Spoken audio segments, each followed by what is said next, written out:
Here to keep the chase going, share information, spread unity, preserve our heritage and our culture.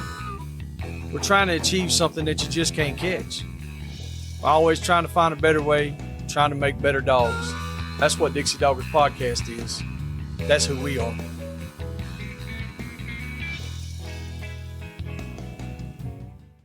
All right, we're back here with part two, Mr. Richard Reynolds. Yes, indeed.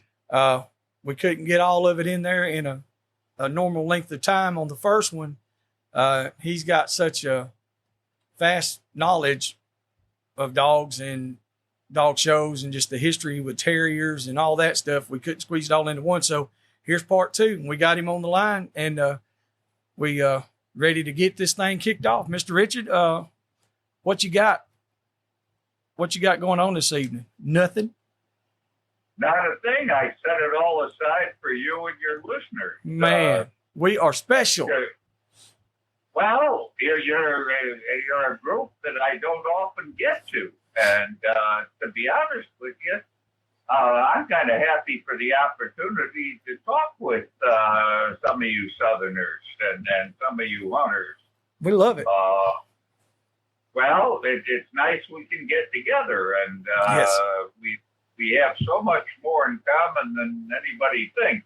So, Agree. let's fire off with your questions. I love them. All right. Well, I had one, and it's a question I get asked a lot, and it's brought up all over the place from every genre of dogs. What is the difference in a good reputable breeder versus a backyard breeder versus just a dog peddler? What are they? Give us your outtake on that. Well, a reputable breeder, in the first place, is world's biggest loser. we all are. Yeah. If you're a reputable breeder, you have concerns, and those concerns end up costing you money, Mm-hmm. or they cost you heartache, or they cost you trouble. And the others aren't willing to make that. If you're a reputable breeder,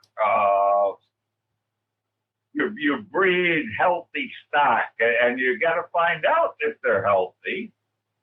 And up until quite recently, that's been a really, really expensive proposition in many breeds. Mm-hmm. There are just all kinds of skeletons in the closet that don't pop out every generation. You can have a dog standing in front of you that looks perfectly healthy, that is carrying all kinds of recessive genes that are going to create a vegetable if you breed it.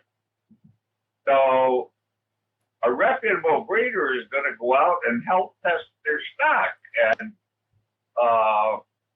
there's been tests for this and tests for that and tests for this. And just recently, and within a couple of months, our good friends at the AKC, and I know how all you hunters love the AKC, but they've come out with a new genetic test that covers more than 200 possible genetic problems. Wow. And they'll do that for $135. And to be honest with you, I didn't think much of it. It's the best $135 I ever spent. And it tells you a lot of what might be in the closet. And if it's not in the closet, it tells you it's not. So if your dog turns out clear for German measles, you're still educated. Yeah. And each breed has its own boogeyman, and in Bedlington Terriers, it's something called copper toxicosis, where the dogs system retains copper to the point where it kills the dog. Oh, wow. And the people have more or less gotten that out. But this test came right out and told me, said, your dog isn't a carrier, doesn't have it, 100% clear. Well, for $135, that right there is worth it. Yes. So to start off with, the breeder's losing money by doing health testing and getting good stock to begin with. You're not going to start breeding with a lousy bitch. You have to have something to work from, and I think most people who start out intending to breed start with a female, which makes sense because well, if you've got the female, you got your choice of the world. But the trick is to get one that is going to take you where you want to go. If you want a show dog, well, okay, fine. If you want something that hunts, you want parents that hunt. You want to know what the pedigree is.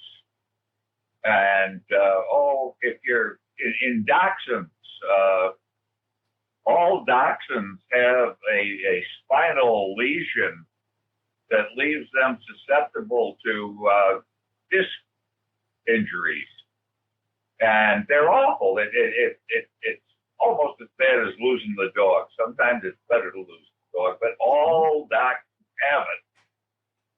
So you want to get your bitch of any breed from a breeder that not only has a pedigree that goes back 3 or 4 generations, but the breeder that knows every single freaking dog in that pedigree.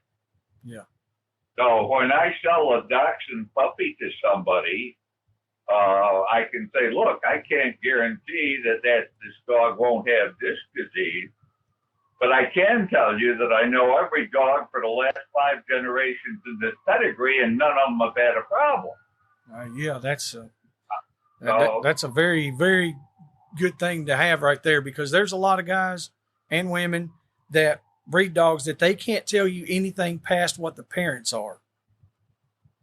Well, the parents are not necessarily representative of what the breeding potential is. Right. I bought a beagle years ago from a guy who really a show handler, professional handler. He gave me the pedigree, and the dog's mother's name was Ugly Tammy. Not champion, not superstar, not dog of the world, just Ugly Tammy. Wow. And I think I dated her in the early 2000s. Yeah, I might have married her anyway.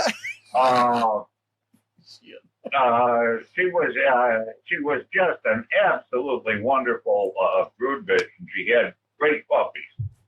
But she herself wasn't anything at all nothing at all to worry about. She just wasn't all that great.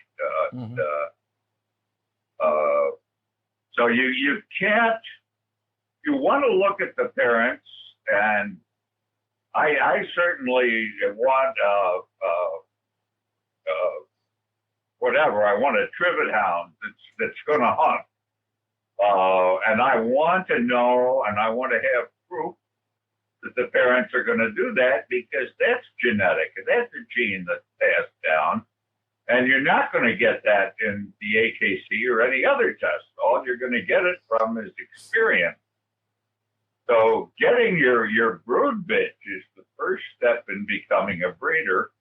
And if you got that bitch by happenstance, if it just fell into your hand, chances are it's not going to be a foundation bitch that you need. And if you're breeding a litter because you want to give the kids sex ed 101, then you're a backyard breeder. Right. We could do a Jeff Foxworthy thing, you know. Yeah.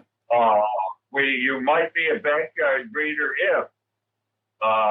if your trivet hound isn't registered.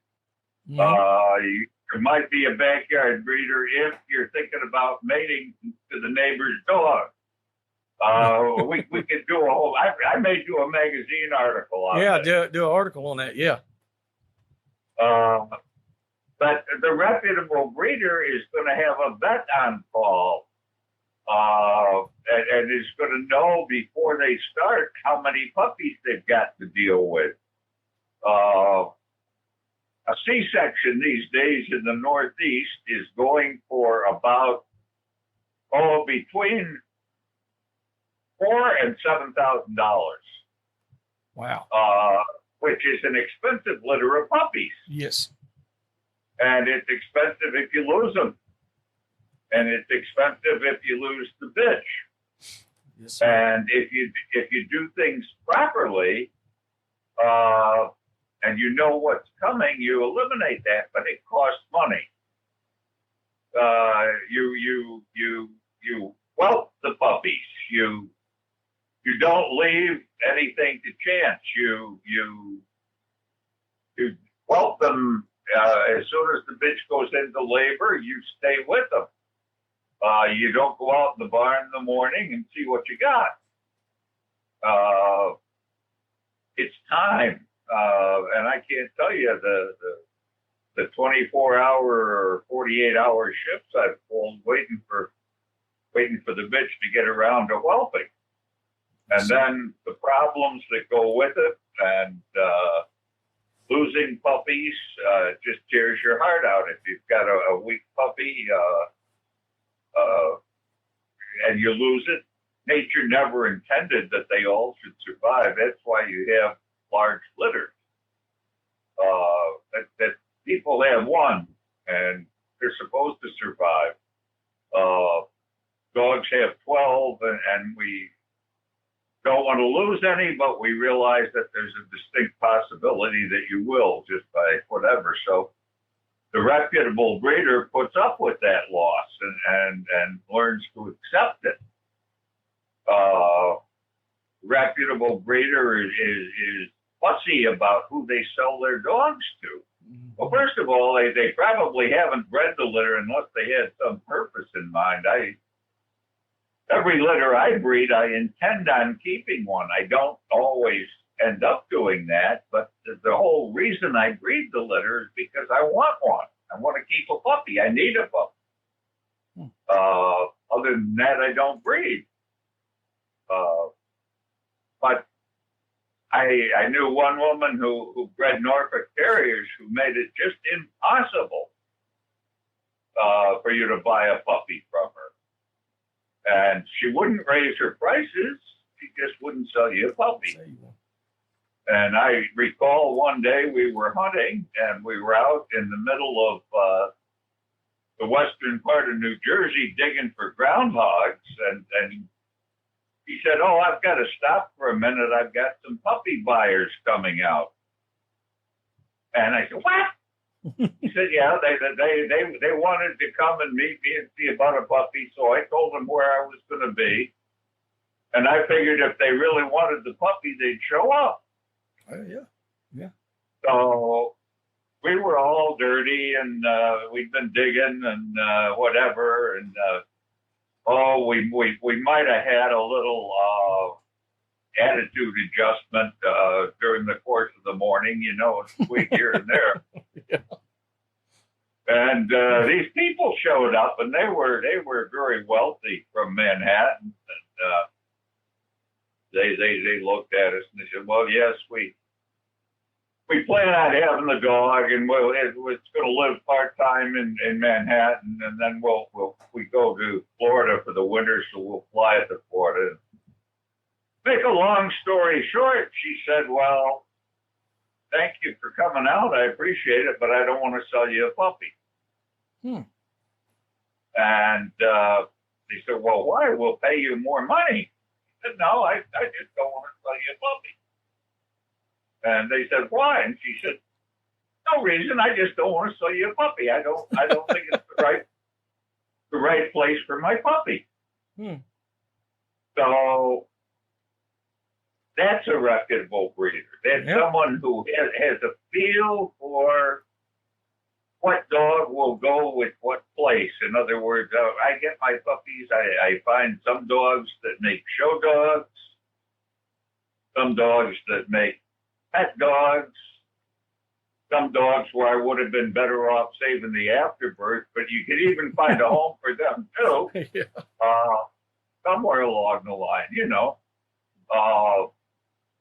And especially you get into the yacht terriers, some of them are a little sharp around the edges, and you're certainly not going to send something like that to a home with 2-year-old kids or something. Yes. So, a reputable breeder is going to pick and choose where the dogs go. It's not just a matter of selling off dogs. They're going to do that. And a reputable breeder is going to take that dog back anytime during its life, no matter what the circumstances are. The owner dies, the owner goes to jail. I had one where the owner went to jail, and he was going to do 10 years, which was longer than the dog was going to live. Yeah. So he wanted me to take the dog back. I said, yeah, well, that's the deal. I always will. And good luck, write me, send me pictures. But a reputable breeder will always do that. A backyard breeder wouldn't know what to do. And we take the dogs back. One of my best dogs out in the back right now is from James Mills. Yes, sir. And James Mills, when he's not preaching the gospel on Sunday in the Baptist church, is breeding yacht terriers. Yes. And he knows as much about the breed as anybody in the country, and I've got great respect for him. But I went and picked up a couple of puppies from him, and I was keeping one of them, and I delivered one to a guy down in Delaware. I delivered it at 3:00 in the morning in Cabela's parking lot, and I was beginning to feel like the peddler. Because here I am unloading dogs off the back of the truck at 3:00 in a dark parking lot. Yeah. And the second one went to a very good friend of mine, Michael, who lives down in southern Jersey. And well, time went on, years went on, and I didn't hear much. I hunted with him once, and the dog did very, very well. But as it turned out, the dog was highly dog aggressive.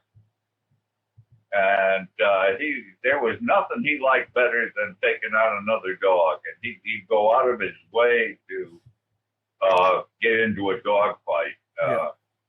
And you wanted to bet money on him because he was actually pretty good at it. Yeah. But it got to the point where Michael could not,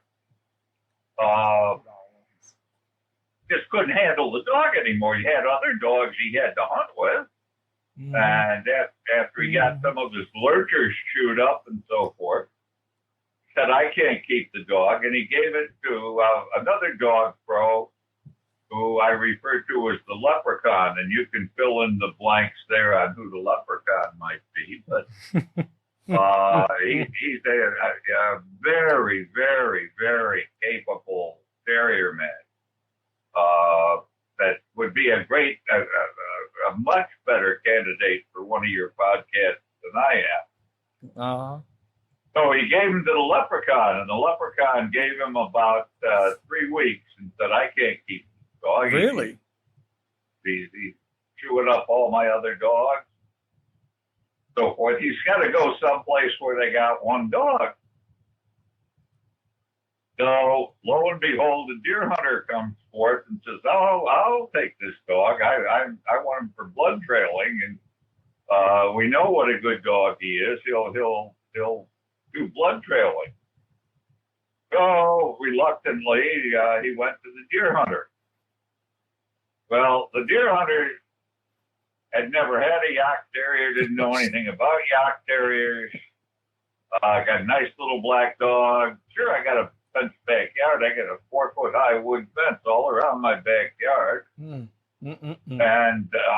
so first morning he had it, the guy put him out in the backyard, and of course the dog was gone within minutes. And by the time animal control finally caught up with him, he killed 8 cats in a single day in a single neighborhood. That's my kind of dog. Rampage. Yeah, it does not put some people off. And somebody called me and said, "Oh, there's a dog in a shelter down in such and such a county." I won't name. Well, yes, I will. It's Burlington County, New Jersey, and they run one of the finest animal shelters I've ever seen. I think I remember this ordeal. I'm pretty sure I remember this ordeal. Well, maybe I told it before, but they adopt out 95% of the dogs they take in, and they work very hard at it. So to make a long story short, in case I've told this before, Now I think the leprechaun told me. Oh, okay. Well, At the terrier trials, was it 2 years ago? yeah. Well, not that leprechaun. Oh, okay, a different No, one. that's an English leprechaun that you're thinking of, the fairy godmother. Oh, okay. And I will send you a photo of the fairy godmother someday. Yeah, send me a photo. Complete with tiara and wand. Yeah, I want to see that. But to make a long story short, I tried to get him out of the pound, as did several other people, and they said, "Well, we have to neuter the dog." I said, "Well, if you're going to neuter him, I don't want him. He's no good to me if he's neutered." So some time went by, and I got a phone call from the manager of the shelter, and she said, "Oh, Mr. Reynolds, we're so glad you're interested in." I can't remember what the dog's name was. Oh, Fritz. Mm-hmm. And we're so glad you're interested in him, and you can come down and pick him up. I said, "Well, I did express an interest, but I don't want him neutered." She said, "Well, there is a way we can get him out of here, and that's if the owner comes with you and reclaims the dog, and then gives you the dog right then and there. We don't have to neuter him by our procedure." Wow. And I said, "Oh, well, that's very nice." So I called up the first owner, who went with me to the shelter. We bailed out Fritz. And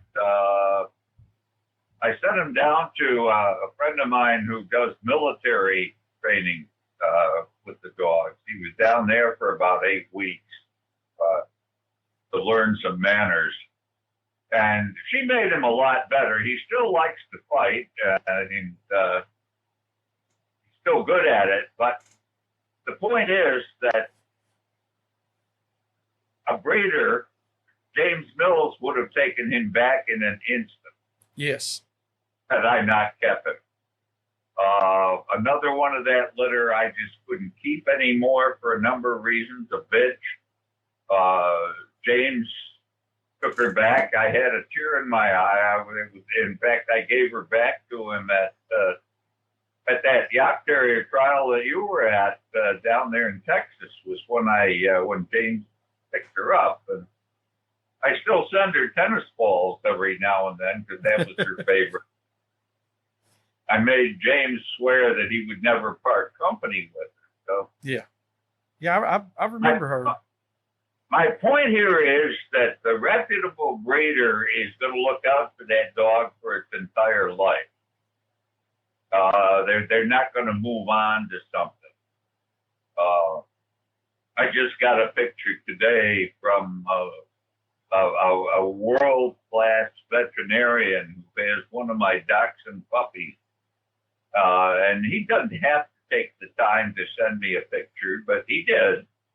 And he said, I just wanted you to know how well the puppy was doing and how happy she is. And he said, I knew you'd be interested. And I am. So all of those things go into making a breeder. And let's just drop the term reputable, because it's just being a breeder. The people who are populating the pounds with strays are not the breeders. Yes. If you put that kind of money, that kind of effort, that kind of time into it, one of your dogs is never going to end up in a pound. And if it does, it's not going to stay there very long. Exactly. Inevitably, amongst the AKC breed, each breed has its own rescue organization. And the Cairn Terrier people would actually pay me to go down to the local animal shelter here when they had a report of a Cairn Terrier being picked up.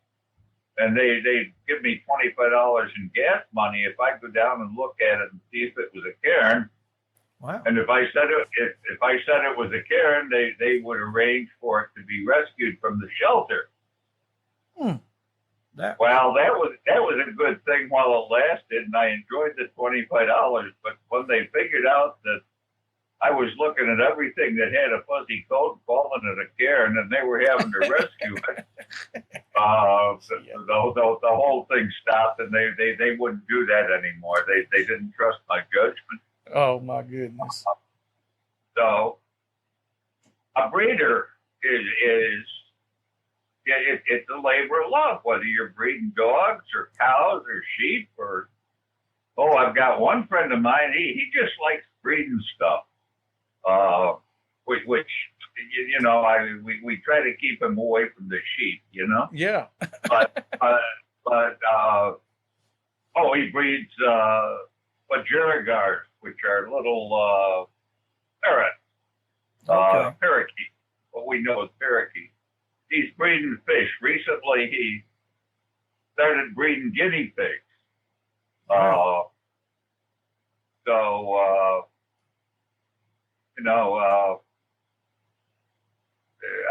There's a bad joke. I guess I can't tell it. Oh, you can tell it. Anyway. Oh, yeah. No, we encourage it. Tell it. This is 18 and over.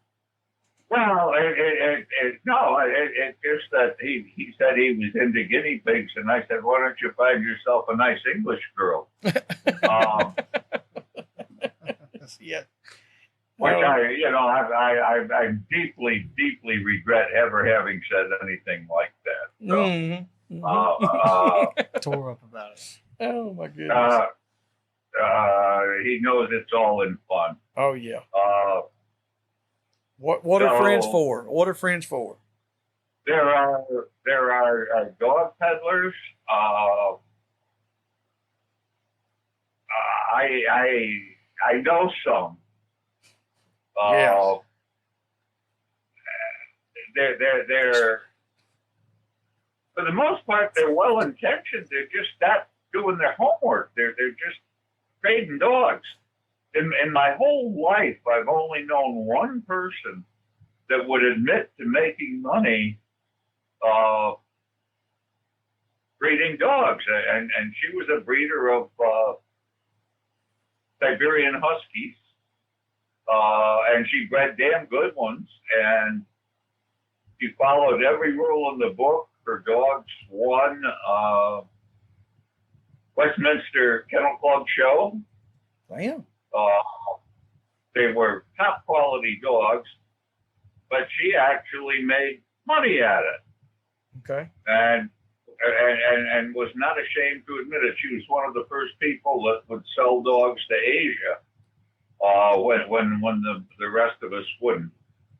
And so she made fair amounts of money doing that. Oh, I bet. I like that she's honest. I mean, just being honest about it and saying, yes, that's what I do. I've got a lot of respect for that. Well, she did it. Everybody had her in the sights. You know, here's this woman. Her dogs are winning all over the place, and she's making money, and everybody had her in the crosshairs. And nobody could ever find fault with anything she did. She ran dogs. She worked her dogs. Siberian Husky isn't much of a ratter, but they sure as hell ran dog sled races with them. And they competed in the Iditarod and serious sled dog work. So they were as useful as they were pretty, and she was a breeder. The peddlers, well, there are breeds that have them. I don't want to offend anybody, but some of the terrier breeds have people that are peddling dogs. Oh, yeah. You see people advertising dogs, and there's one girl in Europe that just has too many dogs up on the internet. And from what I've seen, her dogs have been very good, but I just don't have any confidence in them. I wouldn't buy a dog from her myself just because she has too many dogs and she's not breeding them. They're all different, you know. Oh, okay. A lot of dogs and a lot of breeds. You look at a foxhound, and you can tell what hunt it came from. You don't need to be told. You look at it. Yes. You show me, American foxhound with a level top line and a deep red color, and I'm going to tell you it came from the Orange County hunt, that they're breeders. Yes. You look at a Cairn Terrier or a Scottish Terrier. I can tell you where that came from for the most part because but the dogs that she puts up on the internet are all different, and she's wholesaling dogs is what it comes down to, and that not to say it's a bad dog. It's just that you don't know, and she hasn't done the homework that a breeder would. Gotcha. So we knocked out the backyard breeder because that's just crazy. They're breeding labradoodles and yeah. What do you think about that stuff right there? The hypoallergenic, these designer mixed breeds. I know I didn't send you that question or anything, but just off the top of your head, what do you think about it? We'll be back after a quick break. And now, thanks to the sponsors and friends of Dixie Doggers. Animal Housing Solutions. Boars N Broads. Crockett Taxidermy. Hardcore Hog Dogs. Southern Cross Cut Gear. Ada Y Transport. 4L Kennels. The American Doghorn Museum. Unique Hounding Hunting Supply. Hogbaying.com. Tuskers Magazine. Mud Creek Hog Dog Trials.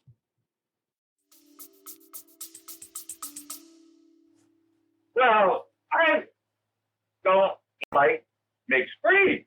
Yeah. And I don't like taking two mutts with unknown genetics and combining them to make more unknown genetics. Yes, sir. And all of the people like some of the folks that populate Texas, fault AKC for any number of things in breeding dogs. And they're right. And you heard it from me, an AKC judge. Breeding for the show ring has ruined some very nice breeds of dogs. And nobody talks about the 6.4 million that AKC has donated in the last couple of years to fund dog-related health research.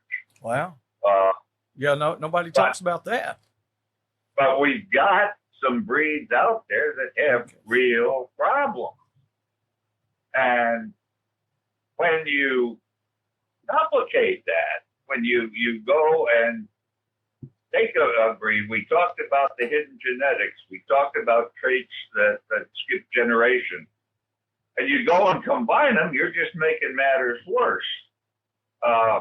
And hypoallergenic, well, hell, anything hypoallergenic. I mean, you brush it out every day, it'll be hypoallergenic. There you go. You're allergic to the dandruff, not the dog. Right. But I don't know of it. You know, we do a lot of outcrossing. Yes. And particularly the Bedlington people in England will outcross frequently to get what they want. But it's a one-time thing. You're not making another breed or trying to make another breed. And then God forbid you get that Labradoodle and breed it to another freaking Labradoodle. And you've added more unknown genetics into the whole thing. Mm-hmm. And you just have a nightmare. Oh yeah, So, without a doubt, I could see it especially on show dog stuff. It's because, like, I mean, in the hunting side of it, like for the hog dogs and stuff, there's a lot of guys and hunters that, you know, we cross different breeds up all the time, but it's also one of those deals where we know the history of this dog and its whole lineage. And we know the history of this dog and its whole lineage. We cross those and see how they work. Either that or this cross has been made for the past 20 years. I don't care. And but like I said, it's for a hunting deal. That if it was for conformation, most of them would never make anything in conformation because most of them they lack a lot of that. But like there are things that we look for that's different. There are points in conformation that count. Yeah. And there's points that don't. And okay. I write a series of articles for a magazine that talks about what a dog does for a living mm-hmm. and what points of conformation it needs in order to do that job. And you may not have a beauty queen, but the dog has got to have a certain amount of working characteristics. Yes. To justify its existence. Mm-hmm. My friend Tyler Sladen breeds some bird dogs, and I'm going to do Tyler a favor. I'm not even going to mention the breed because he does them. He does have several types, mm-hmm. but the dogs that he breeds are not going to take a blue ribbon at Westminster. Yes. But they all have the distinctive breed characteristics that allow them to work for him and work very, very well. So if you see an English setter and you talk to Tyler, he'll say, well, that's a field-bred English setter. Well, I don't give a rat's tail whether it's field-bred, show-bred, or anything. Yeah. It's got it's got the conformation characteristics to do its job, and that's what counts. So you don't have to be a beauty queen mm-hmm. In order to be a well-bred dog. Good deal. And most of these guys have figured out the dog has to have. You got guys that are doing catch dogs on hogs. They know what they want. That's right. They know what kind of a bite they want. They know what kind of they know how they want the dog to work. The bay dogs, they know how to teach them, train them, biddability, all of that. And I don't have any objection to outcrossing. I do have a big objection to trying to make up new breeds, because you're starting a gene pool. And as soon as you go and breed that trivet hound to another trivet hound, you're going to have genetic problems. I got you. And if you don't see them today, you'll see them tomorrow. Yes. If you don't see them tomorrow, you'll see them in 2 years. And that's where that consistency comes in, like you were talking about earlier, or in the first episode that we done about the pure breed dogs. You're like, with a pure breed that's been bred correctly, you know what to expect. You have an idea of what to expect from that breed, the way it looks, the size, the characteristics of it, and I've done it.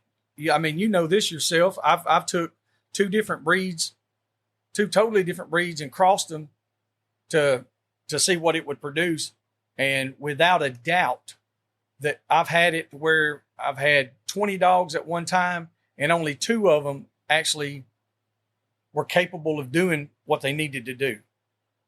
I got the worst of the worst. Then there was other times that I've got the best of the best. You know what I mean? It's a gamble every single time, crossing 2 different totally breeds. I have a Bedlington that I wanted to. I love him dearly, and I wanted to replicate him. I wanted to clone this dog. I want another one just like him. He's 12 years old now, and oh yeah, just taking up space. But I wanted another one. Mm-hmm. So to make a long story short, I did a father-daughter breeding, which is a recipe for disaster. And you go into this with the idea that there's a 90% chance that you're going to get some really horrible, terrible puppies, some of them that you might even have to put down. Mm-hmm. But there's a 10% chance that you'll get exactly what you wanted, and it'll be a great dog. So at 12 years old, my buddy in the bedroom sired a singleton puppy that is just absolutely gorgeous. Wow. So I lucked out doing what I shouldn't have done. Yeah. But it's a crapshoot. It is. If you breed your if you breed your terrier to an alligator, you may not get little alligators or little terriers. You may get something in between. Yes. I don't have a problem with that. That's what it's all about. I bred a little dog terrier to an American Pit Bull Terrier a long time ago, and that's been done. Yeah. Now listen, we had 2 of the absolute best specimens that I've seen for myself, what I liked, and I said we're going to breed these, and we had dogs of every different shape and size and color that came out of those.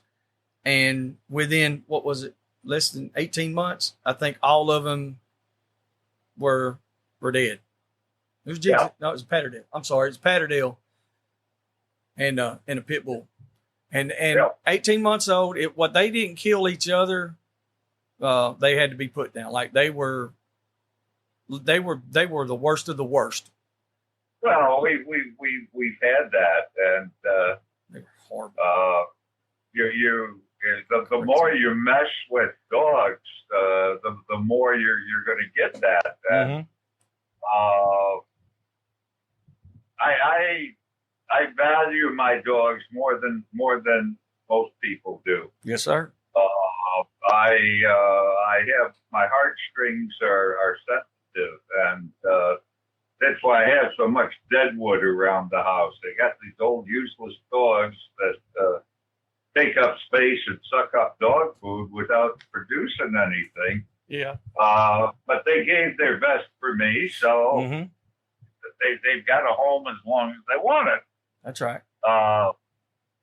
But going outside, breeding one thing to get exactly what you want, I have no problem with it. The show people, the high and lofty show people, the top terrier. Now I guess it's down to number 2. It was the number 1 terrier in the country. Is the Sealyham Terrier. Mm-hmm. And its owner has been known, when asked politely if she would breed her dog to something else, has said, yes, meet me out behind the barn at midnight and we'll make it happen. Yeah. And don't you dare ever tell anybody. Mm-hmm. But the point is, she knows how the game works. And she knows how the bloodline works. And if you, there was a guy who claimed to hunt Sealyhams years ago, and you see pictures, and I've never seen a picture of the dogs actually doing anything. All I see is pictures of them running around. So I don't have a lot of respect for the Sealyham as a hunting terrier. But the sheer power of the dog and the size of the dog, if it's bred to something smaller, can be extremely useful, and it has a really good bite. But when you think about a hunting terrier, a Sealyham is about the last thing that comes to mind. Yeah. But nonetheless, that bloodline is so good and so strong that it can be very useful in producing a dog that actually does go to ground in a smaller breed. Among my resume,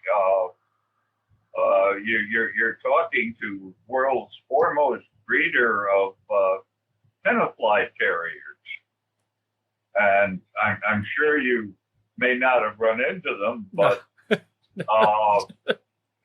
they are a cross between a dachshund, a wire-haired dachshund, and a Norfolk Terrier. Mm-hmm. And the way you breed them is you put the dachshund in a crate, a wire crate, and you let the Norfolk see if he can breed her through the wire crate. And if he's successful in doing that, you have Tenafly Terrier. Yeah. And they are just the nicest little things. And I wondered what I was going to do. I had a litter of 7, and I thought about putting them down. I thought about aborting the litter. I thought about all kinds of things. Oh, yeah. And finally, I said, well, let me just see see if anybody wants one. Well, I had people lined up in my front door with $1,000 bills in their hand. That was a lot of money back then. Wow. And they just thought this was wonderful for these mutts. And they were just the cutest little things, by golly. I bet. And I had one woman who actually threatened to sue me because I wouldn't repeat the breeding. What? So that she could have a puppy too. Well. She was, and so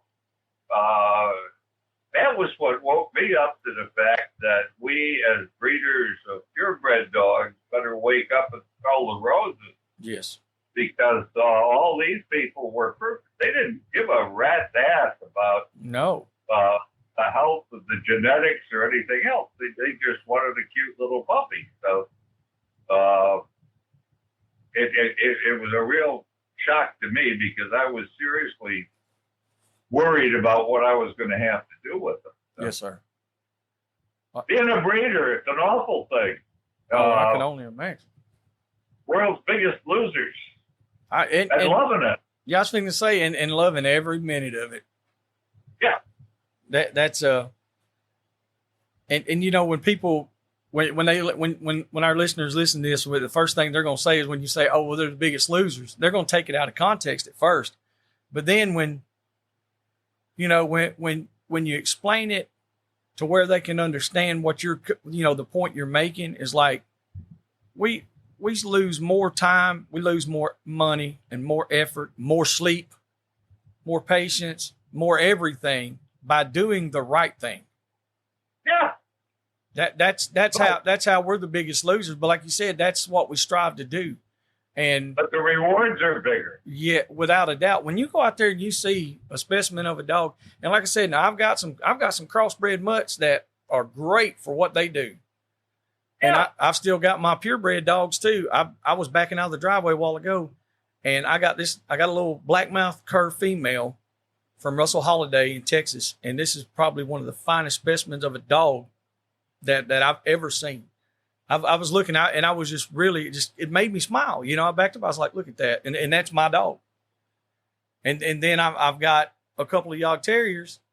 Now, I know if you see mine, you're going to be like, those don't really look that good because they're too tall, or their legs are too long, and they're not spannable, but they're great. You know what I mean? For what I do. And For what you do. Exactly. Yes, for what those dogs do for me, you can't find anything better.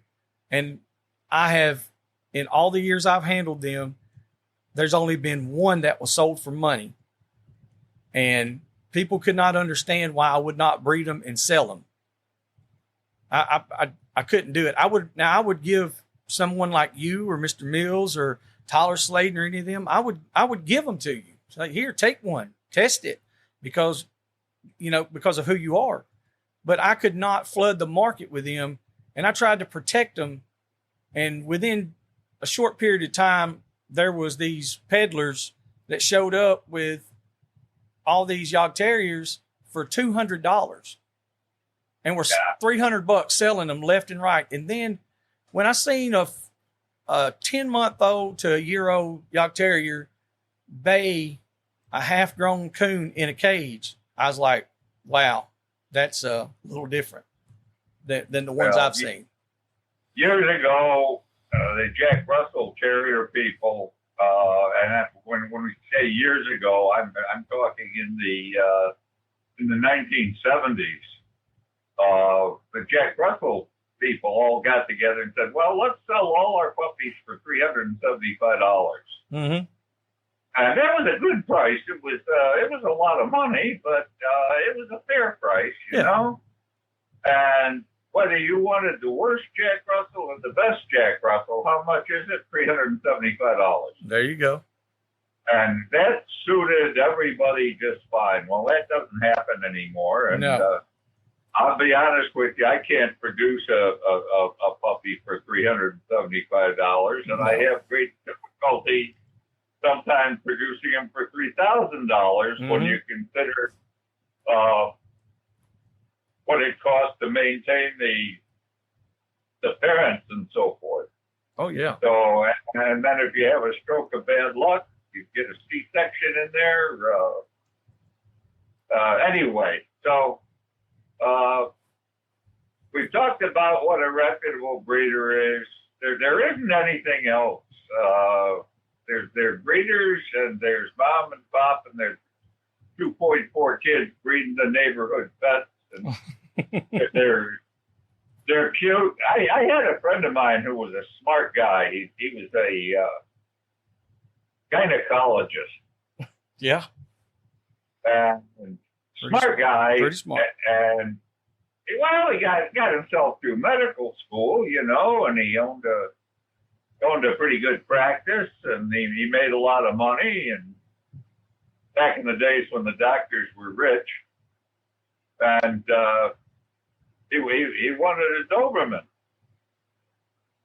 So I said, well, let me look around. I'll find you a Doberman, and so forth and so on. So I finally found him a Doberman, and he said, well, how much is it? And then I think the woman wanted $5,000 for it, something like that. And he's $5,000 for a dog? That's ridiculous. Mm. So he went out and bought a Doberman. Within 2 years, he had spent more than $20,000 in vet fees on the dog, Wow. all of which would have been preventable if he'd bought the first one. So Is this loud? 'Cause you Uh, can't- it's not- all of what we say, you know, with the qualifications of a breeder, you get down to the bottom line. The bottom line is money. Yeah. And your attachment to the dog. And you save money buying one from a breeder. Almost always. Yeah, I agree. I do. So 'Cause anyway, that's that. there's, you know, you like you said, you get a dog that's in good health, and breeders that do it the right way, or actual breeder, they're going to guarantee all that. You know, they're like this, Yeah. and if something's wrong with the dog, just all you got to do is call them or take it back. Yeah, Like- I have a problem. I have a problem with people who come for my puppies. They'll say, "Well, where's the contract?" I said, "Oh yeah, I don't have any contract. Hold out your hand and shake it. There you go.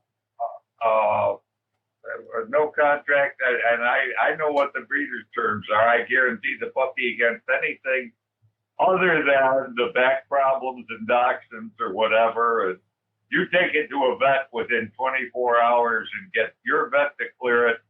We got a deal. We don't need a contract. And I'll take the dog back anytime during its life, yada, yada, yada. Mm-hmm. So I'd rather do business that way. And it's only gotten me in trouble once in 4 years than I care to talk about. So I got you. it's a way to do business with people you like and do Mhm. business with people you trust. See, that's where the reputation, that reputable comes from right there. See? Yeah. You're a reputable breeder. You didn't even know it, Richard.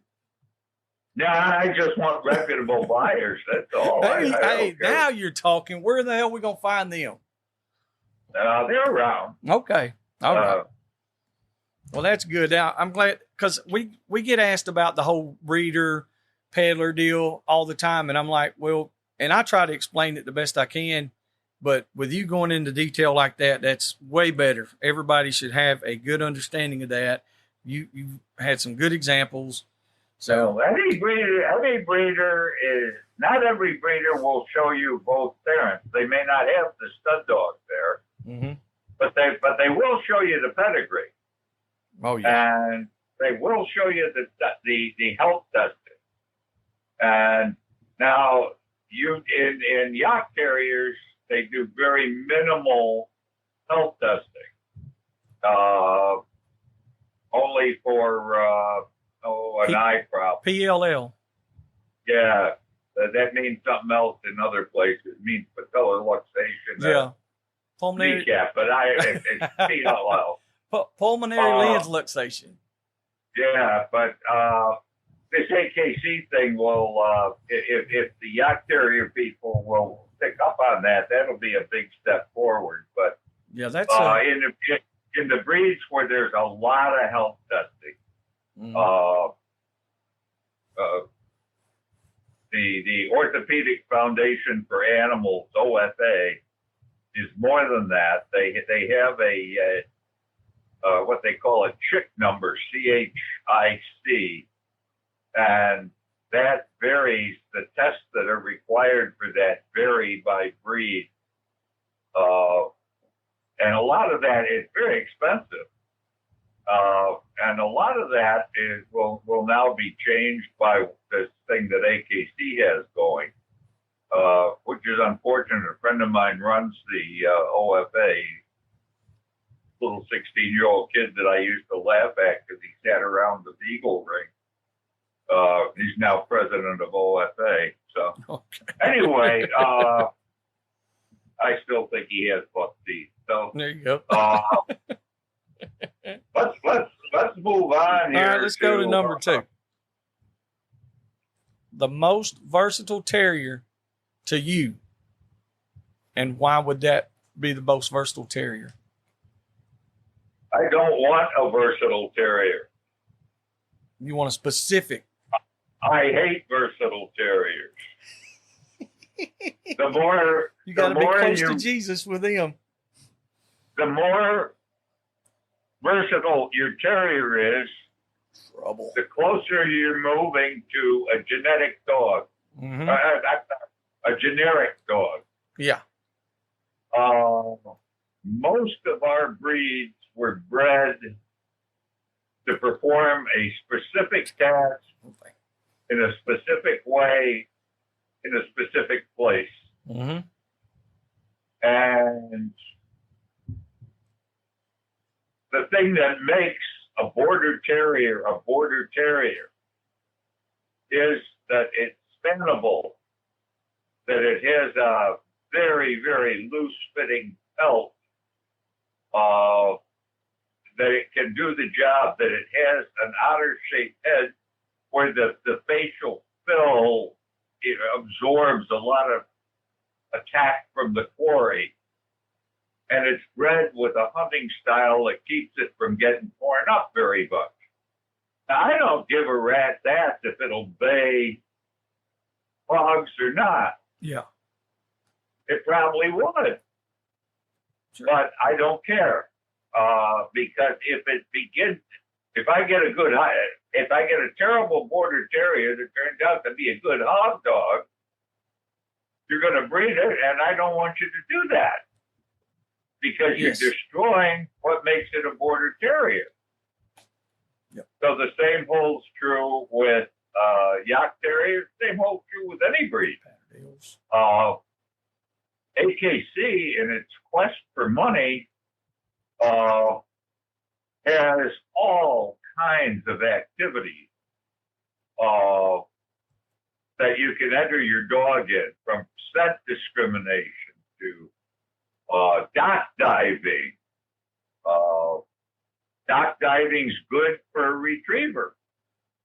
I just don't know that a yak.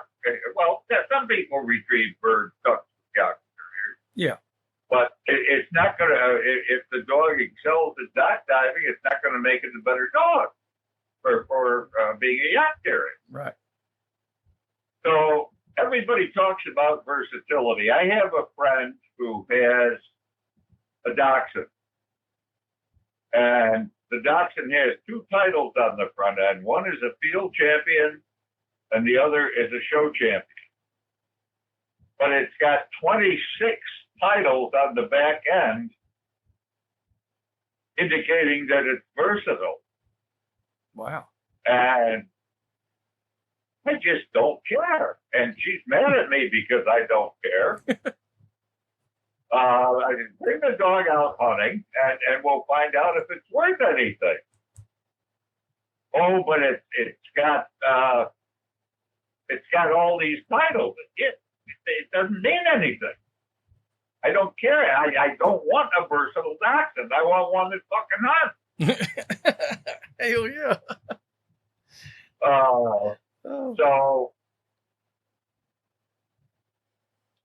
they're versatility. I'm about to do an article on something like this. Versatility is not necessarily a good thing. Yeah.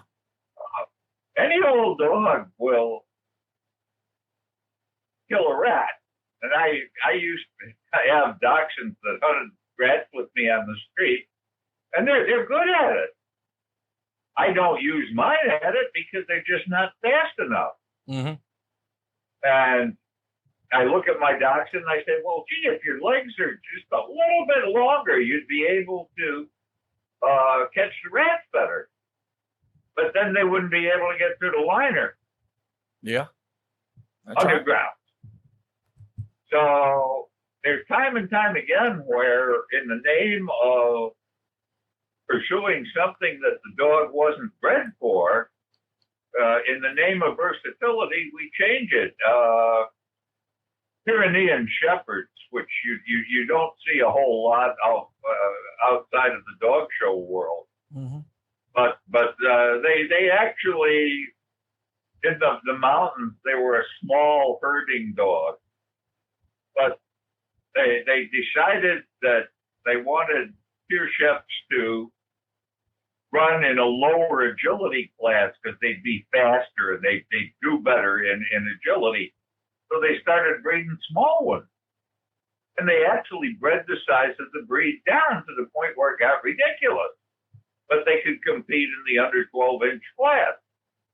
Versatility at the price of functionality. So, and as you take your Patterdale, your Fell Terrier, and your Lakeland Terrier, they're all about one gene apart. Yes. They're very, very similar genetically. I don't want them to be versatile. I want them to do what the hell they're supposed to. If I'm going to hunt a certain type of quarry, if I'm going to hunt fox in a rocky area, then I might want my Lakeland Terrier. If I want something a little more up front, if I want a kill dog or something like that, then I may go get my Patterdale. But I just don't want to see them come together. Yeah. And every time you start adding versatility, you move one step closer to a generic whatever the hell it is. I seen that firsthand. Probably 6-7 years ago, maybe a touch longer. I don't know. I've had Patterdales for quite a few years. Well, a lot of years. And we had a litter, and there was one pup in it that was, I really felt like it was me and my sister's female had the puppies. I had the male. I really felt like we should have just culled that pup and moved on. Well, let the pup age a little bit. They wanted to keep it, decided not to keep it. All right. So we let a mutual friend of ours take the pup. The agreement was, you cannot breed this dog at all. You can use it, keep him. He was just going to be a little rat killer or whatever for around the house. That was it. She started putting it in the bay pens in Georgia, and she started winning. And I was like, he's baying pigs? She was like, yeah. I was like, he shouldn't bay. She was like, oh, he's a champ. And literally this dog was baying. Won treeing contest with it. Won everything except what the fuck he was supposed to do. Yeah. And you know what the first thing they said? We want to breed it. I said, Lord, no. I said, you cannot breed that dog. Everybody wanted a puppy. Everybody there. We want a puppy just like that. I said, well, good luck, because we're not having no more of them. And bless his little heart. He worked his ass off for her, and it worked out good for them, but not for. I told her, I said, don't tell people you got him for me. Don't tell them I'm even affiliated. They thought I was joking about it, but I wasn't. I was being dead serious. I was like, his dad is a true kill dog. His mama is the same way. And he's baying. Like he wouldn't even dispatch a coon. I said, Lord, no. And like you said, that versatility factor just screwed it all up. Well, yeah, I don't need a dog that is mediocre. I had Norfolk Terriers for a long time, and they're an underrated dog. They were first bred because they were very saleable in the student dorms at Oxford and Cambridge University in England. The guy who bred them was a peddler by the name of Rough Rider Jones, and he would go along. He would go around and he'd collect hunt terriers that nobody wanted, and he'd breed them together. And he came up with the Norfolk. Well, somewhere along the line, the Norfolk turned out to be a very, very good hunter, and she surprised me when she became I had a number of them actually. Became a ratter, and said, oh, what the hell? I'll take her when I go out, whatever. She's too big to fit into our woodchuck hole. She's too big around. You couldn't span her.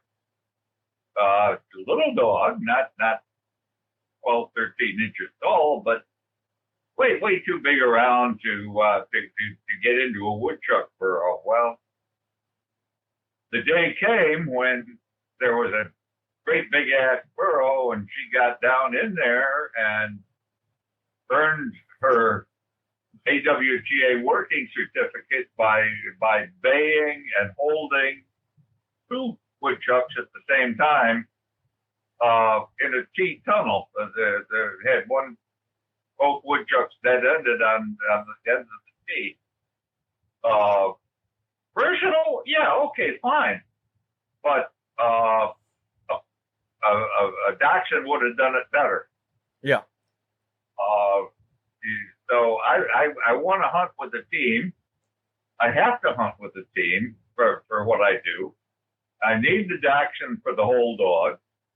I need a terrier. I hesitate to call it a kill dog, but that's what it is. You dump the terrier in there and pray that something happens, or you. I would rather dispatch the quarry. I'd rather shoot it before the dog tears into it. But I'm also very reluctant to shoot my dog, so you don't get the chance. So sometimes the terrier has to do the work, and you want a serious dog for that.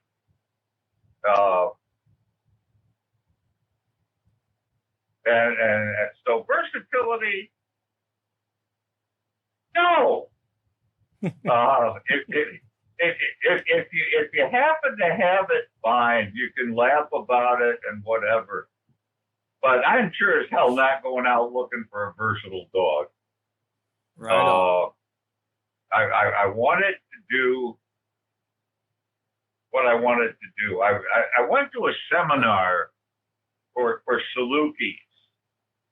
And Salukis, as you probably know, are from the Arabian desert, and they're used for running down small antelope. They're very fast. They're a relative of the greyhounds and whatever. And everybody, the dear lady that was giving this seminar had never been anywhere near the Arabian desert, and had probably never eaten antelope. Or even, well, I think she could probably spell it, but that's as close as she came. And you say, oh, you want this to be moderate. You want the dog to be moderate. You want the dog to be able to moderate. And I'm coming there from foxhounds and said, I want the damn thing to be extreme. Yeah. When it says big bone in the forequarters, I want big bone in the forequarters. I don't want it moderate. No, you want fucking fence post. You learn quickly, grasshopper.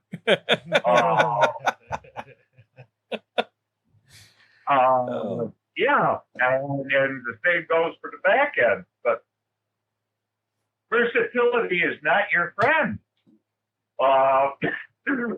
It's nice to have if you can only have one dog, and you want to go out and shoot birds, you want to go out and shoot ducks, and the dog will retrieve them. That's nice.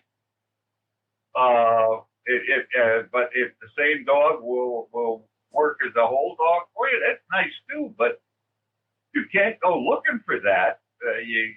Otherwise, we won't have 200 and some odd breeds anymore. We'll only have 5. Yeah, correct.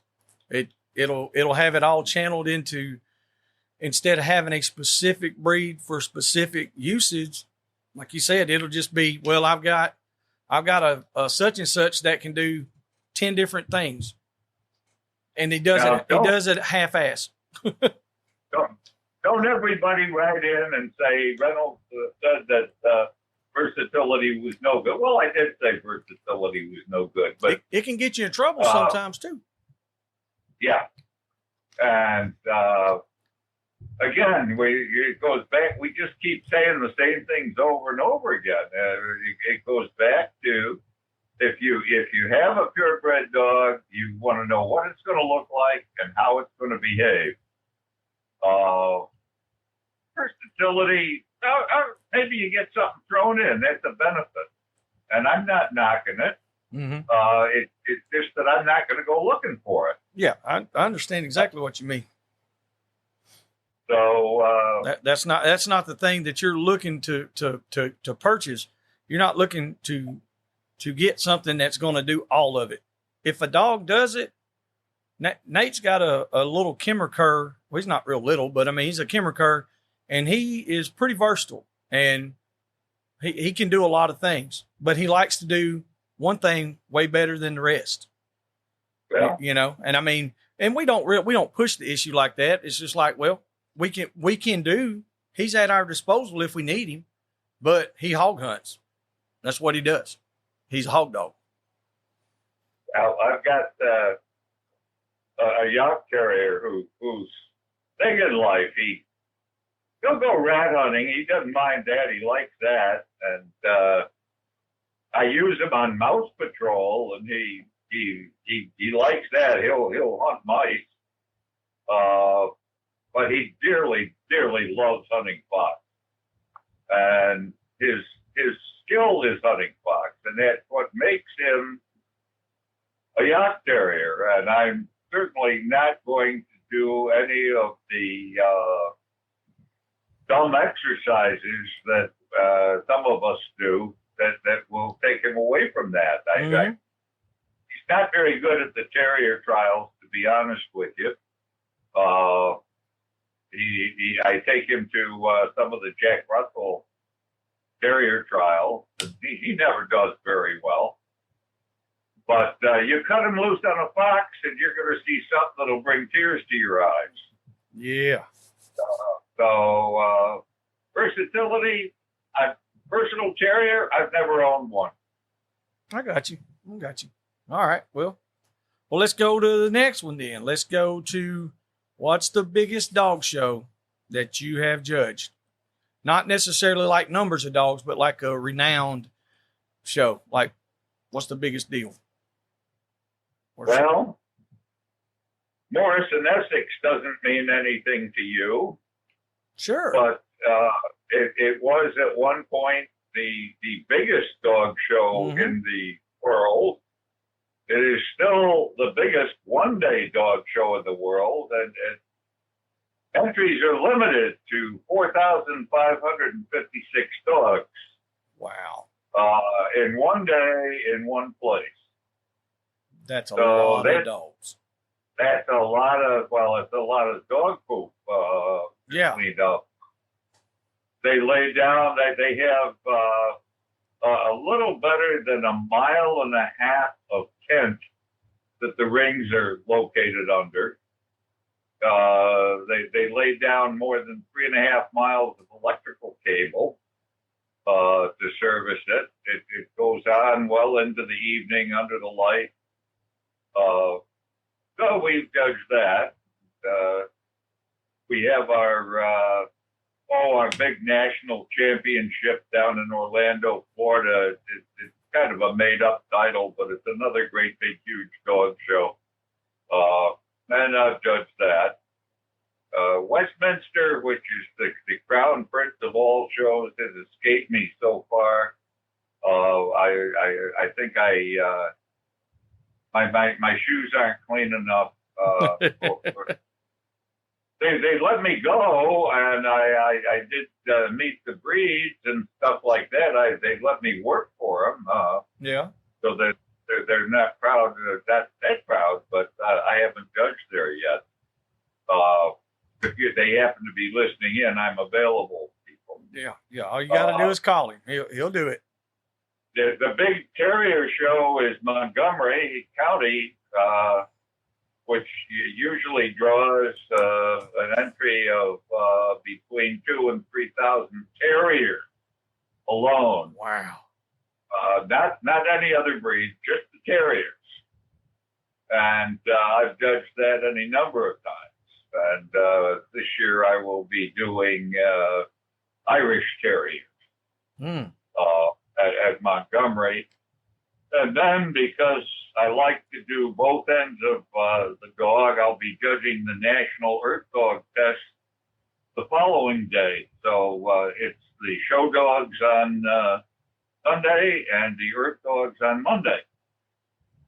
And so we've done that. Then there's one of the bigger shows is the Melbourne Royal, which is in Melbourne, Australia, and that was a big honor. So they let me in there, and despite everything, and the big shows, the shows in Asia aren't really all that big, you know. They're just a few hundred dogs, but so we get around a little bit. Yeah, that's you've been around a lot. Yes. You've been all over the place. There are those who say too much, so. Oh, you So- think? I hear you. Okay. What in all this time that you've been doing this moves on to the next question is, like, how much has the dog show changed since you've started? And I know that's a broad question, but like it's got several parts. Like, how much has it changed as far as like the number of entries, the amount of dogs, the quality of the people, and the quality of the dogs? Will show dogs actually work in the field now? Stuff like that. It Elaborate. depends on, all right. Dog show numbers are way down. The grand age is gone. When I came in, there was a gentleman by the name of James Farrell. And Mr. Farrell, he made his income. He had this little thing called Farrell Steamship Lines. And he had ships back and forth across the globe and whatever. And he was very, very wealthy. And he had his own kennel of wire fox terriers. He had 2 professional handlers who took the dogs to their show. There were a lot of those people, similar, that had the large kennel, their own, what we call them, captive handlers, Mm-hmm. who were professional handlers, but only worked for one client. And there were just any number of those people, and there still are. But by and large, the dog shows have become obviously much more expensive.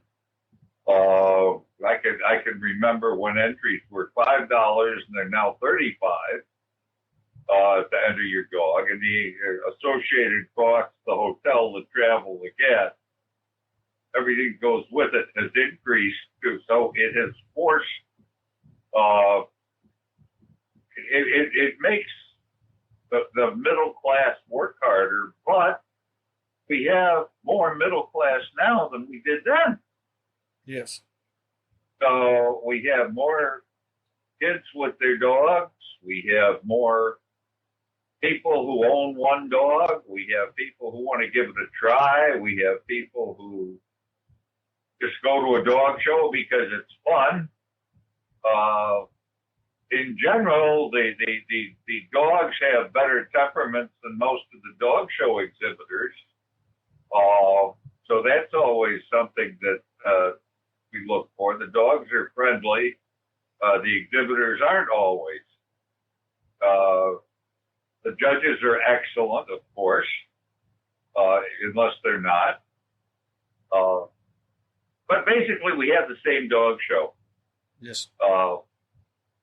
It's more of a middle class sport at this point. And the original purpose of a dog show, and we still claim it's the purpose, is to display and evaluate breeding stock. Well, almost nobody is out there to evaluate breeding stock. They're all out there to run around the ring, collect some ribbons, and it's an ego trip for a lot of us. My dog won today. Well, actually, it cost me about $700 to say that, but Yeah. he did. He did get a really nice ribbon. Mm-hmm. I have my own little thing, you know. All the AKC ribbons are different color, and they award first through fourth place.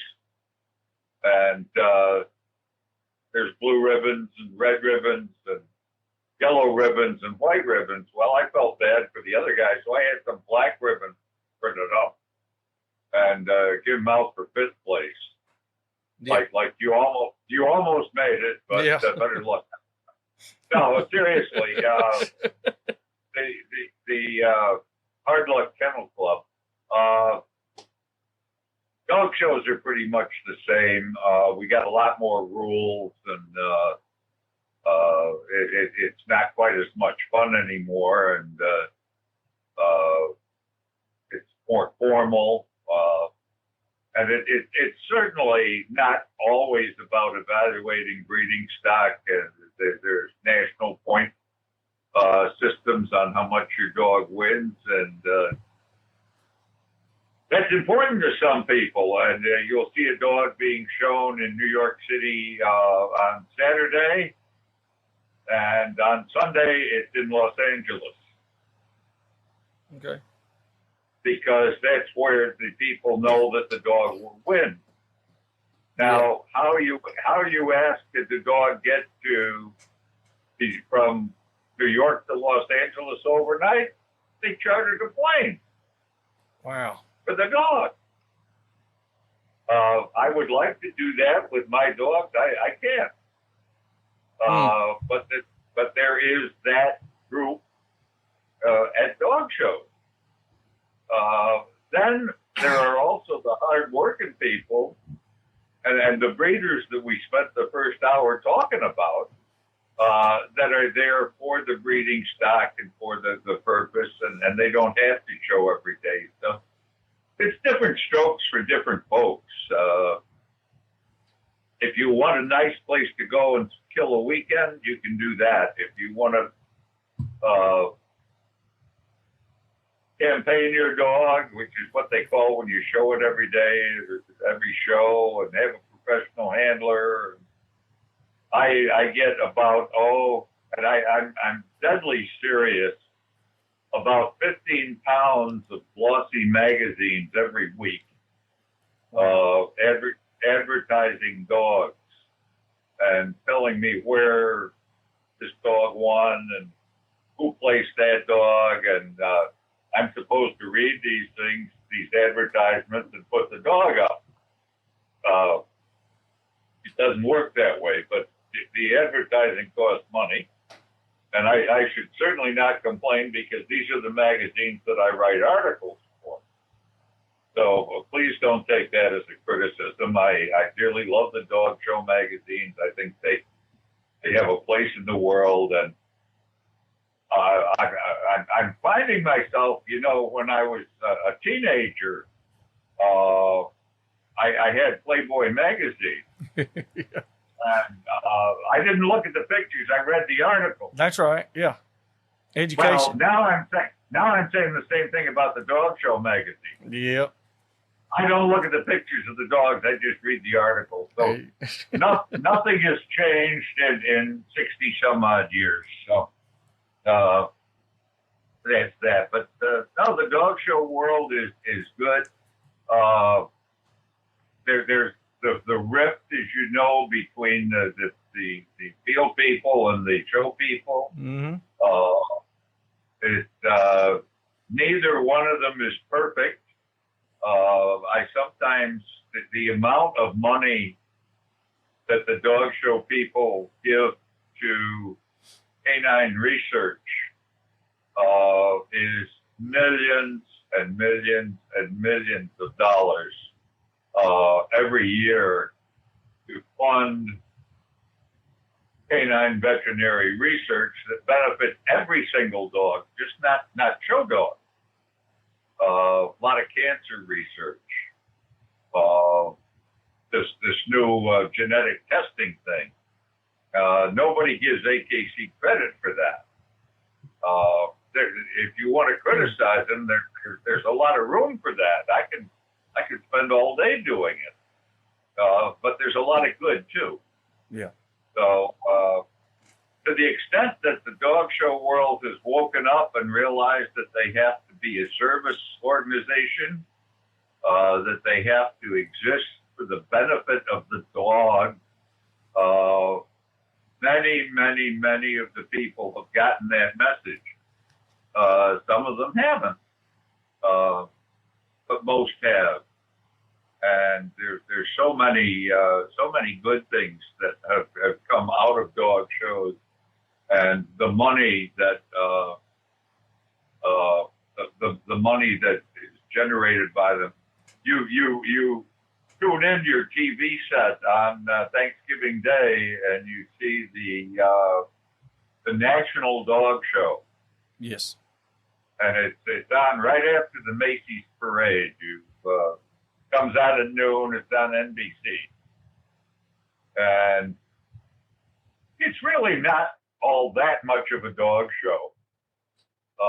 It's held in a place called Oaks, Pennsylvania, and it's not a huge, big, important show. But my friend Wayne Ferguson, who is president of the club and the show chairman, has made it a very, very nice venue and whatever, and it's the National Dog Show, and it's equivalent to the Macy's Thanksgiving Parade. But what they don't bother to tell you is that after that show's over, they donate $300,000 to charity. Oh, really? So here's this little show that you're watching. It says, oh yeah, okay, it's $300 to veterinary, $300,000 to veterinary research last year. One year. That's you never hear that. No. That's something that's Well, never expressed, and I'm glad that you're letting us know this stuff, because like I said, I genuinely don't know it. Yeah. And there's so many people. I watch the national show every year. Pretty much every year I'm going to watch it. If I don't watch it, I'm going to watch the recap for some reason. I'm getting fat watching, watching TV. well, the same thing to a lesser extent is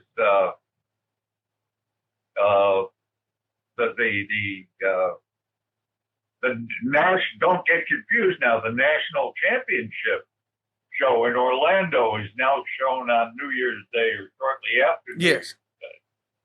And that's another big money thing where the AKC itself sponsors that, and they give so much money to research that you just can't count it. AKC is the leader in contributing to canine research. Wow. But people who criticize it are right too. You know, they've got their point. We've wrecked a few breeds, and some of them have owned up to it. Basenji's little African hunting dog, which I always thought would make a nice hog bait dog. Yes. They were a mess. They were a genetic mess, and the breeders collectively got together and said, "We got to give up, and we got to go back to our roots." So this bunch of dog show people funded a trip for 6 people through Africa to obtain new foundation stock for the breed.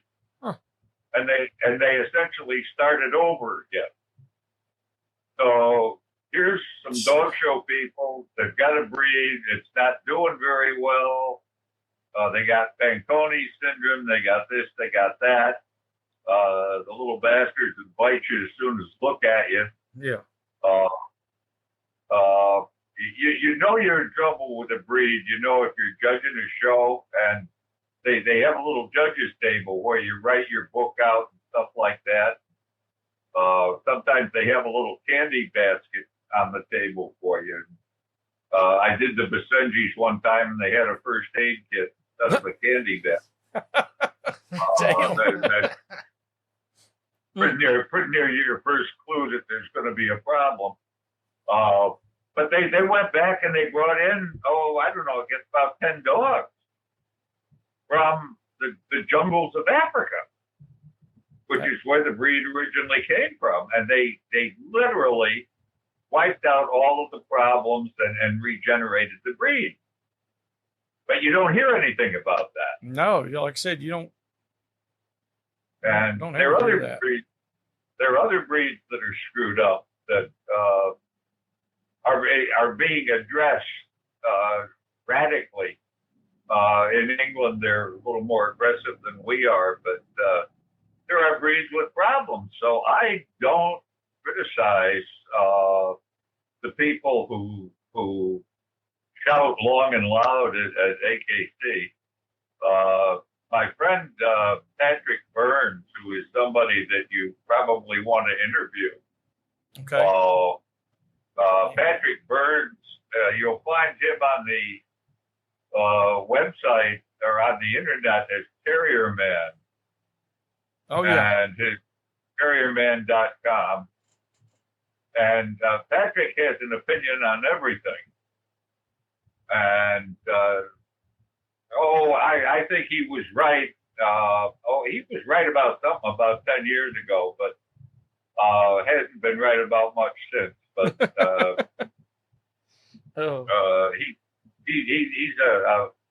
he used to be a border terrier person, and he's now switched to Jack Russell's. But he's a good hunter, a good guy, and most of all, he's a good thinker. He designs schools to hunt with. He's got an opinion of everything, and I freely admit I have to call him up and consult with him every now and then because he has a rather unique viewpoint. And I encountered something that I didn't understand. I was out hunting one day, and I came into a field, and there were probably maybe 25 to 30 deer that had been slaughtered in the field. They'd been shot and left, and had been there a while, and there were also a bunch of eagles throughout the field. So I couldn't figure this out. So I called Patrick, and he explained to me exactly what was going on. So it seems that a certain political candidate wished to take pictures of American flags and eagles. Oh. And if you can get some eagles and American flags in the same picture, you could promote the political candidate. So what they did was to assassinate all these deer. The eagles showed up, and then they'd show up with a flag and take their picture. So, but it took Patrick to educate me on that. So I do have a great deal of respect for him. He's outspoken. He's a retired lobbyist for the government. Oh. So That'd be good to know. well, it makes him he is a world class bullshitter. Oh yeah, and that's what we need. Well, he's just the man for you, and you can tell him I recommended him, but just don't tell him for what. I got you. How do you spell his last name? Burns, B-U-R-N-S. Yeah, B-U-R-N-S. Patrick Burns. I talked with him. It's been years ago. I mean, but I don't even remember what in the world we talked about. But it's something to do with dogs. Well, neither does he. So you're on an even footing. No, Patrick retired, and he spends his days actually doing things. But he's an excellent resource on all things with digging dogs and whatever. He is not a breeder of anything, much to his credit. So I was trying to think of what we were even talking about, or what we even talked about. Like I said, it's been a long time. It's been many years ago, probably 10 years ago or better. And I can't think for nothing what it was. well, he's an excellent person to dig with. I think he's probably too old to dig anymore, like the rest of us. But Yes, sir. very good to go hunting with, and very knowledgeable on dogs. And he'll tell you the history of dogs much more so than anybody I know. Wow. He's one of the few people in Washington that could actually read.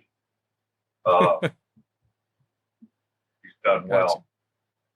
The I was looking at some breeds before, and there's like Japanese breeds and stuff like that, and it's like in the breed overview, it'll say that it says AKC Foundation Stock Service, but it's not an AKC recognized breed.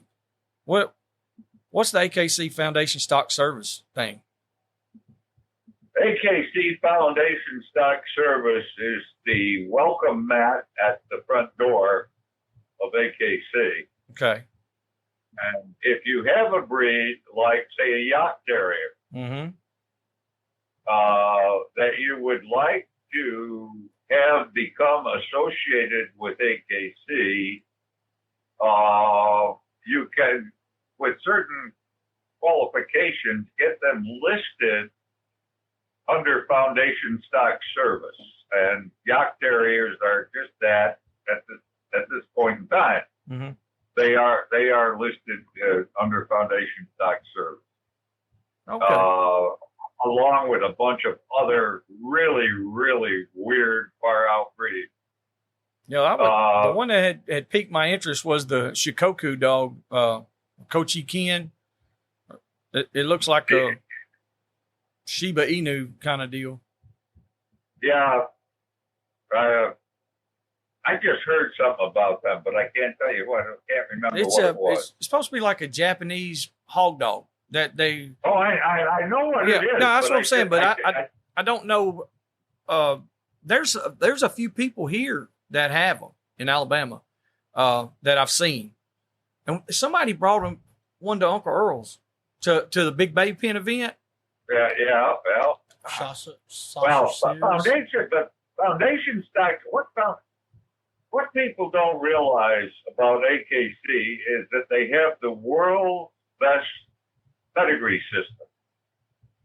And whether you like AKC, whether you don't like AKC, it doesn't make any difference. They've got an absolutely very, very almost foolproof pedigree system. Okay. It's not perfect, but it's better than anything else out there. And any breed can benefit from sitting back and using AKC's pedigree service. Because even FSS breeds, the FSS breeds, the pedigree are kept by AKC. Okay. And you can also, if you got a train going by? Yeah, we got right by our studio. There's a train track, and usually it comes through at 5:00, between 5 and 5:30. And for some reason, it's coming through at 8:00 tonight. So we used to record at like 7, and then we started at 6, so that way we wouldn't be so late. But you can give it just a minute. We'll edit it out. I don't know why. And that guy is apparently he's handicapped. He has to pull that fucking horn nonstop. There's only one damn road right there. I don't get it. There's one crossing. He's been blowing that It's the bastard. train that called the city of New Orleans. That's it. They gone by. I love trains. I have a thing about trains. Really, you'll love this place. I judged a dog show last year in Hattiesburg, Mississippi. Yeah. And I discovered that you can't get there from here. Yeah. So Amtrak still runs a train called the Crescent, Mm-hmm. and the Crescent runs from Penn Station in Manhattan to New Orleans, and the last stop before you get to New Orleans is Hattiesburg, Mississippi. So I spent a delightful 32 hours on the Crescent going from Penn Station to Hattiesburg, Mississippi. Got off the train almost across the street from where the dog show was and just had a wonderful time. Wow. But time was short, and it was a 32-hour trip. Time was short, so I thought I'd fly back. I flew back, but Hattiesburg doesn't have an airport, so you got to go to Biloxi. Yeah. They only got 2 flights a day, so by the time we got there, they left. We had to stay overnight, and then I didn't get out of there till noon, and of course hung up at the airport. So the trip coming home by air took me about 41 hours. No shit. Well, that's odd. Whereby the train took me 32. Yeah. So, And it was probably a lot better trip riding the train. I had a very nice white tablecloth. I had dinner served. I had the guy didn't kiss me on the cheek when he made up the bed at night, but he came pretty close. Hell. So I mean, it was. I'm going to do it again if they ever ask me to go back there. That's something I've never done. I've hopped a boxcar and rode a train from where I lived at in Arkansas all the way to Memphis one time, which is about 70 miles when I was a kid. But and all I got out of that was an ass whooping from my dad. Well, still, I used to ride, and my mother would take me on the train when I was a kid, and I missed it. So they've actually. No, go ahead. I'm sorry. It's a great thing. I love it. But I forget what we were talking about now. Couldn't have been very important. No, we were on that last question, just talking about the way the dog world had changed and all that, and you were talking about Mr. Burns, and us getting in touch with him. Yeah. Well, he'll be a wealth of information. You can't. Yeah. You can't shut him up. I mean, once he starts, you're doomed. So anyway, I just got a happy guy in Ohio. We found him a lurcher. He'd been looking for a Bedlington Whippet cross. Oh yeah. And I couldn't find him a Whippet, but I came close, and he just told me. While we were talking, I just got a text from him that he'd been able to get that little lurcher, and very happy with it. So now, if he invites me out to go hunting with it, I'll be happy too. Hell yeah, nothing wrong with that. That's that's the little whippet dogs. I really like them. We've got a small lurcher. It's a mixed breed. It's got several different ones. Let me see if I can get this right. We acquired this from another individual. It's Greyhound, Whippet, Saluki, and a little bit of Pit Bull. It looks like It looks like a whip. It looks like a Whippet with big muscles to me. It's a small dog, but she's fast. That's a fairly common cross, actually. Really? Okay. I don't know how I've heard of the Saluki being in there before, but there used to be a guy named Hancock in the UK, and Hancock would breed you a Greyhound Border Collie cross. And going back to this versatility thing, Greyhounds are stupid. Yeah. And you want them stupid. Mm-hmm. If it moves, chase it. You can train them off white, but it's not easy. So they don't make good lurchers because as soon as they see the quarry try to come out of the hole, they'll try to go for it, and the quarry just backs up in. Mm-hmm. So what Hancock did was to breed in some Border Collie, and the Border Collie blood, they'll just hold on. I'm not going to hurt you. Come on out here a little further. Yeah. And the Border Collie just kind of sits there. Mm-hmm. So Hancock, you could order a lurcher from him, and he'd breed the percentage of Border Collie that you wanted. If you wanted 10, you wanted 25% Border Collie. I don't know.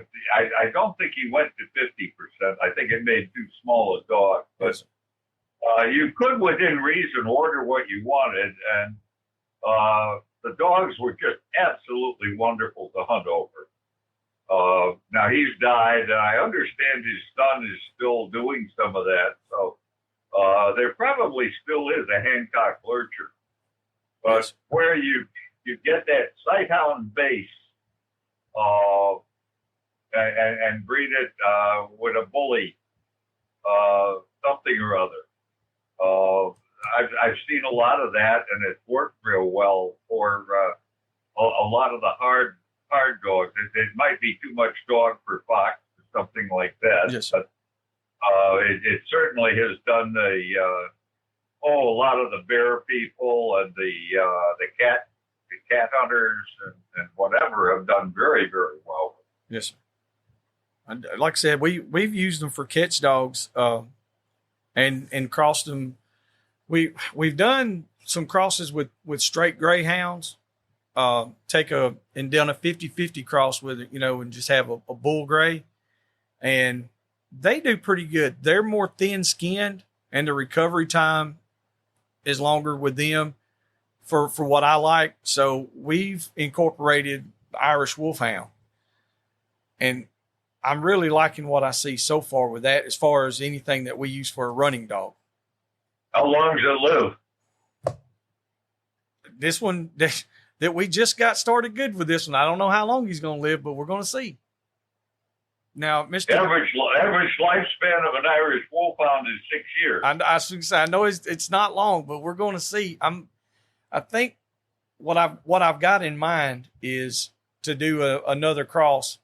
Dean Ross out of Texas, he does a couple of different crosses with them, and he's kind of got a little bit of an established line there that he's going. I say a little bit. He's got a good established line, and they're just nothing but running catch dogs. And he's been using the Wolfhound for a pretty good while now. So, like I said, I don't know how it's going to go. This is one of those ventures. I'm trying. I've looked at it and researched it over the years. What are you crossing the Wolfhound with? I've got 2 or 3 different things I've been tinkering with. One of them is an English Bull Terrier. Okay. I know that's a what? An English Bull Terrier. Yeah. All right. So we're going from one end to the other.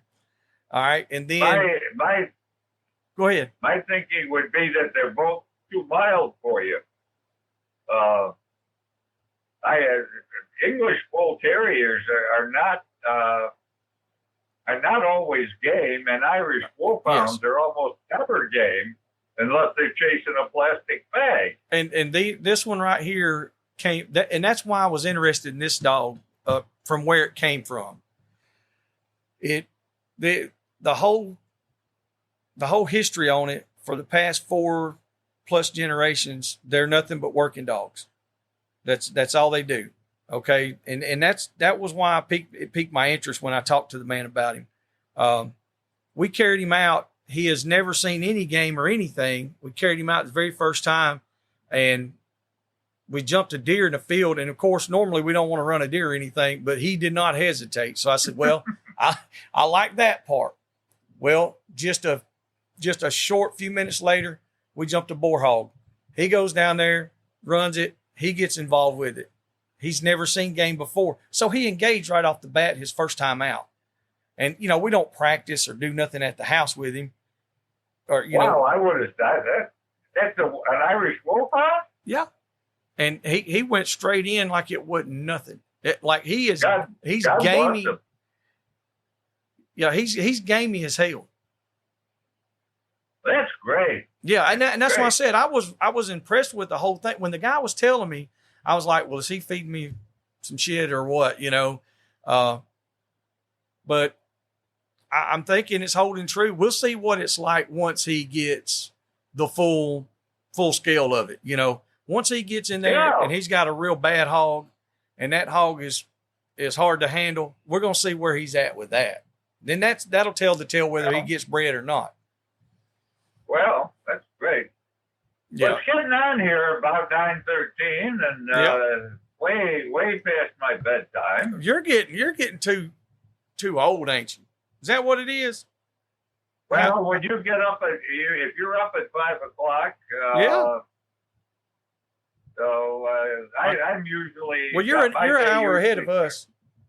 Yeah. I forgot about that. Yeah. All right. Well, So, we have picked your brain all we can for this. well, you go get Patrick first, then come back, or better yet, get Patrick and I on the same one, and we'll cuss each other out. Now we can do that. Yeah. Now that Yeah, sounds. we might need to get one with Patrick and then do one with the Yeah. next one, both of y'all. Yeah, we'll do that. We'll talk with Patrick, and then we'll do one where y'all can get it out. Well, Patrick and I do not agree on anything. That- Nothing. Listen, that is what we have had several people say. We need to have a podcast episode where people don't agree with stuff. And I was like, well, Well, okay, now Well- you just you fixed that. Yeah. We'll let I know. Unfortunately, there are a number of things. Patrick is very critical of the AKC, and I do agree with him on some of the things he says. But for the most part, we don't agree, and we do very much enjoy fighting with each other. Yeah. It's always So, good to have someone like that.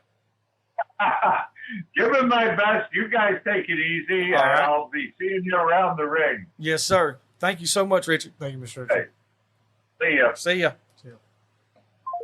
All right, guys. Listen, I know a lot of y'all probably y'all might not know a whole lot about that man, but like I said, you check him at Google him, Richard Reynolds, just a world famous dog show judge, and then you'll see you'll see his resume. It's a lot. But not just that. He takes he's one of those. He's a man of true character, and he holds fast in his beliefs and his standards. He's not going to be swayed just because you say something different or whatever. Me and him have had a few differences in opinions at dog shows. He's judged some of my dogs, and there was one or two times he was like, you know, he gave great regard to him, and I was shocked. But like he said, it's also about, is that dog able to function doing what it is? Not is it a pretty dog? Pretty don't pay the bills, and that's why a judge like him is so important in the dog show world today. To have judges in the dog show world, and I don't mean like you said, like Westminster type stuff. When you have a dog show of that caliber and these big breeds and all this money, those dogs shouldn't just be about looking a certain way. They should be about performance as well. Having people like him judge, the blue ribbon will go to the best dog there. Not the prettiest dog, but the best dog there. And like he was talking about the versatility, he doesn't want it. Doesn't mean it's a bad thing, but that's not for him. The crossing two different breeds, that's not for him. He's not against, he hates it. But at the same time, he's done it. He's had it happen. And the part he's saying, just doing this for clarification, is like in the show ring, like we were talking about specific like labradoodles and stuff like that, and these little monster gremlin bullies and all that stuff. There's no sense in making those. It doesn't have a function. What is the function of the dog? That's the thing. You can make these crosses if they have true functionality and purpose. So that's the responsibility of a good breeder. And I'm glad we got into brass tacks on that too with him. So once again, man, we appreciate y'all listening to us. Without listeners, without you guys out there listening to us, and without our guests on here, we really appreciate them. We can't do this. We're steadily growing. We're going to continue to grow as long as you guys support us. We're going to keep pushing on, try to make it bigger and better. We've got more guests lined up, as we say in just about all of them. If you know someone, or maybe even yourself, if you've got a good topic to discuss, if you've got a topic that doesn't necessarily that we don't agree with, we're open to that. We can debate. I'm not going to argue, but we can debate. And there's a lot of guests that would love to debate with you if you have an opposing view. But like I said, we really appreciate it. Thank you so much. Till the next time, turn them loose. Thank you. Hope y'all enjoyed that episode. Stay tuned for our new episodes every Monday and Wednesday. For questions, advertising, or just to chat, email DixieDoggers01@gmail.com.